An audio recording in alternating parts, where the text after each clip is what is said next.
నమస్కారం ఘంటారావానికి స్వాగతం. ముందుగా ప్రధాన అంశాలు. సోషల్ మీడియా నిషేధంతో నేపాల్లో పెల్లుబికిన ఆగ్రహం. యువత ఆందోళనలు హింసాత్మకం, 16 మంది మృతి.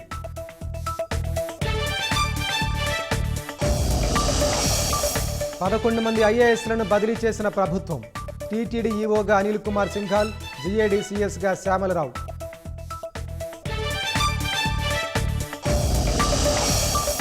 యూరియా సరఫరా, ఉల్లి కొనుగోళ్లపై సీఎం సమీక్ష. రైతులకు సమస్య లేకుండా చూడాలని ఆదేశం.